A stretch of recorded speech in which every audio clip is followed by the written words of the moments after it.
नमस्कार साथियों, सहज कंपटीशन ऑनलाइन प्लेटफॉर्म पर आप सभी का हार्दिक स्वागत, हार्दिक अभिनंदन। पिछली कक्षा में हमने संधि शुरू की थी, जिसमें हमने संधि की परिभाषा तथा दीर्घ स्वर संधि की शुरुआत की जा चुकी है। दीर्घ स्वर संधि में यदि अ या आ के बाद अ या आ स्वर आए तो यह आ स्वर में बदल जाता है। जैसे हम एक उदाहरण देखते हैं, कक्षा अध्यापक। अगर इस शब्द का हम संधि विच्छेद करें तो कक्षा धन अध्यापक, यहां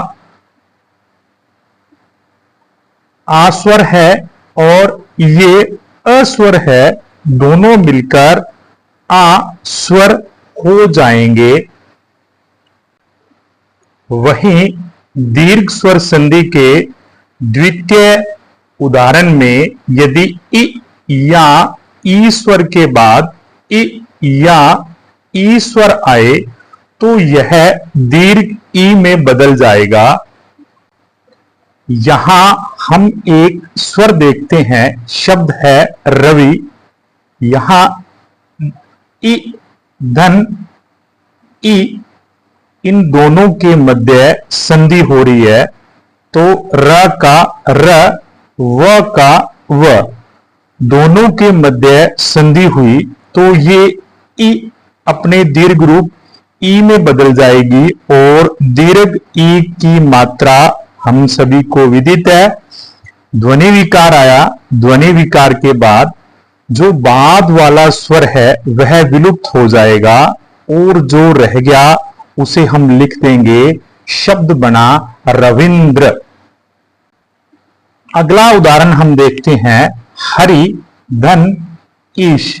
यहां ई और ये दीर्घ ई, है का है, रे का रे, ये अपने दीर्घ रूप की मात्रा में चला गया और ध्वनि विकार के बाद वाला स्वर नहीं आएगा, शब्द बना हरीश।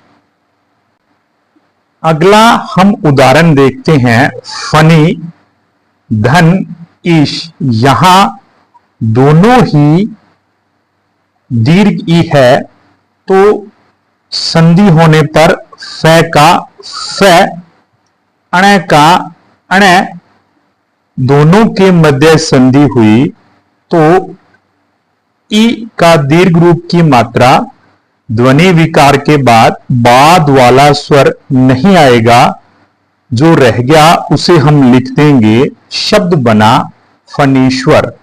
कई बार हमसे संधि विच्छेद भी पूछा जा सकता है। जैसे एक शब्द है नदीश, शब्द है जी नदीश। अब मान लो हमें इस शब्द का संधि विच्छेद करना पड़ जाए, तो कल भी जैसे हम चर्चा कर रहे थे, जहां हमें दीर्घ मात्रा नजर आए वहां से इस शब्द का हमें विच्छेद करना है। तो न का न और द का द। अब हम सभी को पता है कि नदी शब्द में कभी भी छोटी मात्रा या दीर्घ मात्रा, ह्रस्व मात्रा नहीं आएगी, बल्कि दीर्घ ही मात्रा आएगी। तो नदी धन ईश, इसको हम वापिस जांच भी सकते हैं, ई धन ई मिलकर क्या हुआ, नदीश।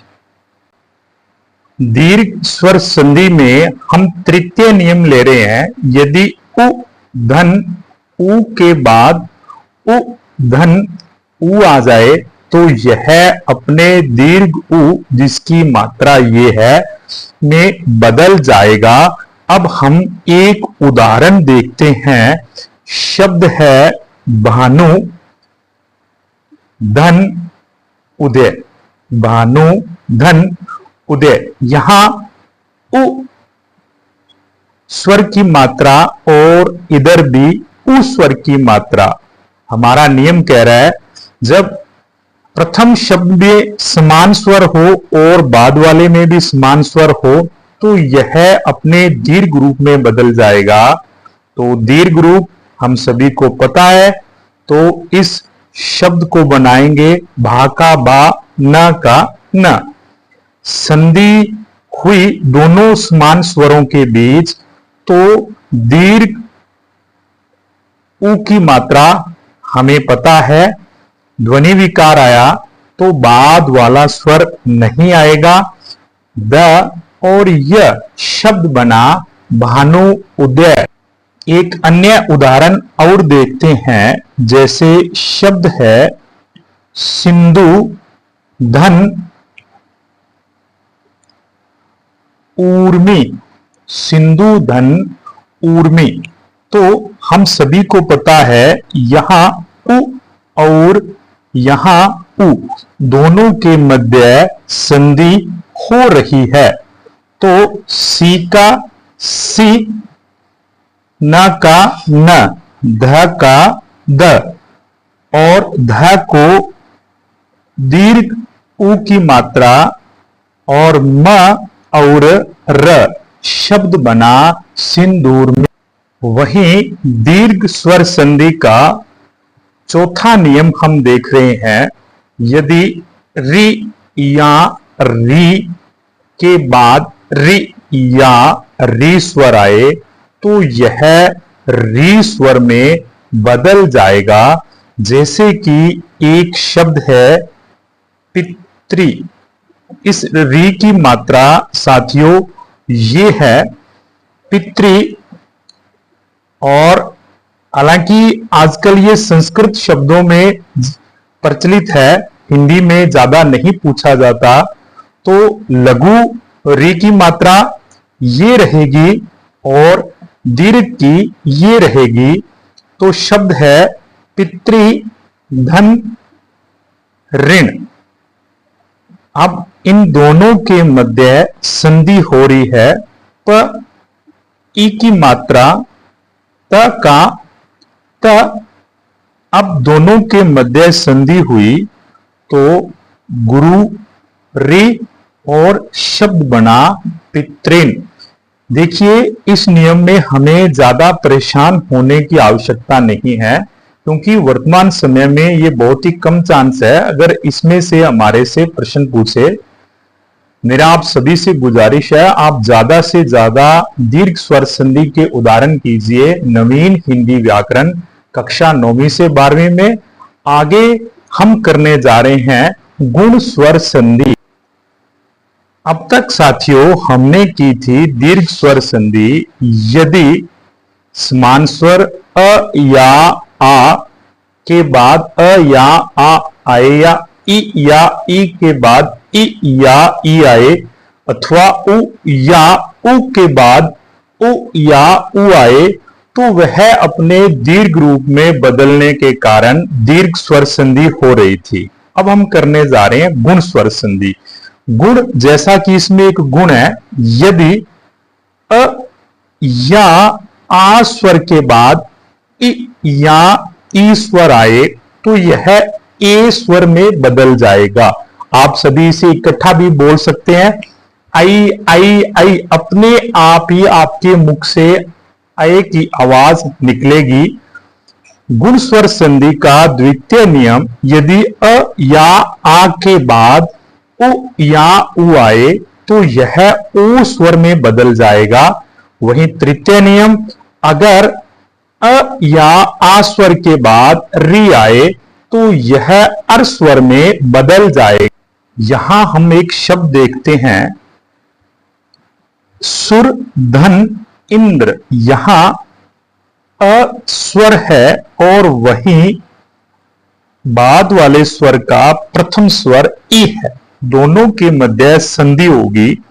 सुर का सुर, र का र, और ये ए स्वर में बदल जाएगा। ए स्वर को हम र पर लगा देंगे। ध्वनि विकार के बाद वाला स्वर हट जाएगा, शब्द बनेगा सुरेंद्र। एक अन्य शब्द देखते हैं, शब्द है महाधन इंद्र। आ और ई स्वर के बीच संधि हो रही है, म का म। ये आ स्वर हट जाएगा, क्योंकि जब ये हटेगा, इन दोनों के बीच संधि हो रही है, तो यह ध्वनि विकार के बाद यह स्वर हट जाएगा, है का ह। और यहां ए की मात्रा ध्वनि विकार के बाद वाला स्वर हट जाएगा, शब्द बनेगा महेंद्र।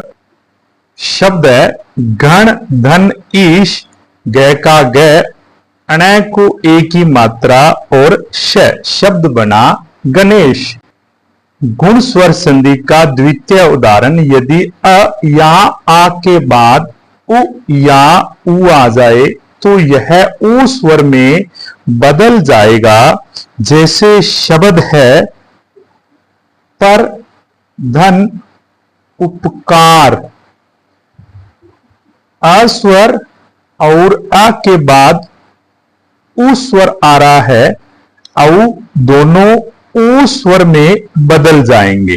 कैसे? प का प, र का र, दोनों के बीच संधि हुई तो र को ओ की मात्रा, बाद वाला स्वर गायब हो जाएगा, प और कार, शब्द बना परोपकार।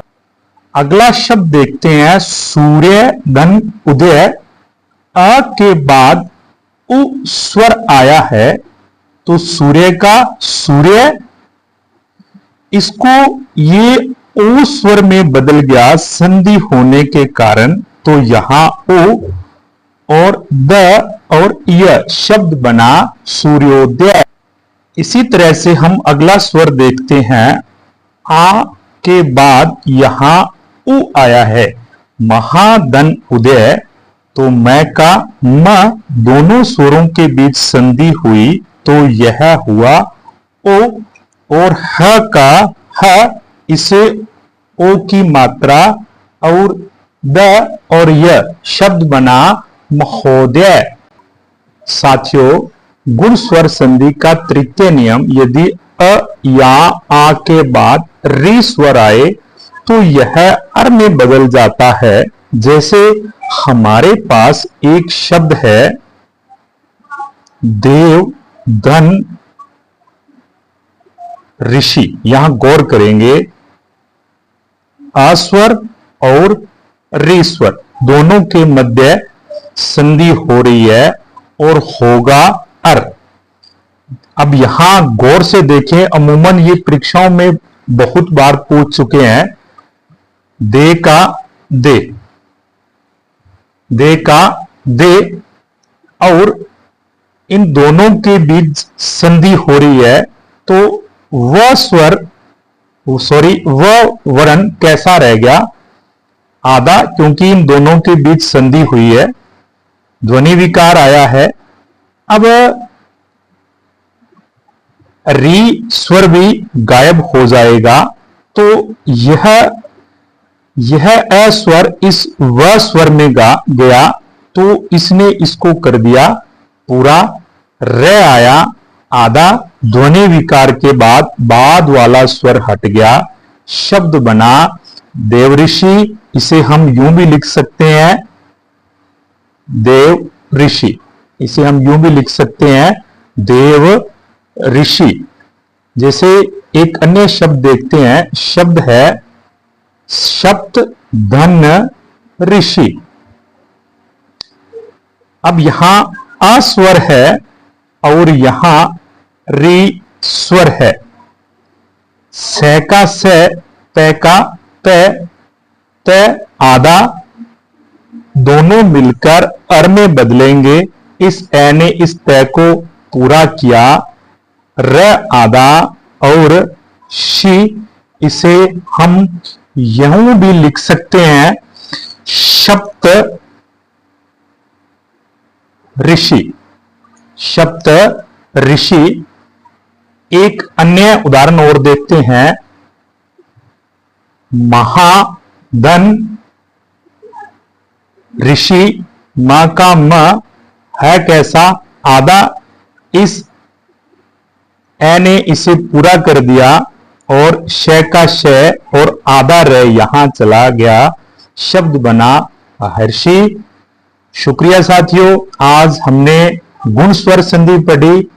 आप कृपया कम से कम 20 अभ्यास संधि विच्छेद के और 20 अभ्यास संदिष्ट पद बनाने के जरूर करें। चैनल को अत्यधिक लाइक कीजिए, सब्सक्राइब कीजिए। सहज कंपटीशन क्लासेस पर आप सभी के पधारने पर बहुत बहुत आभार। कल वापस मिलते हैं। शुक्रिया।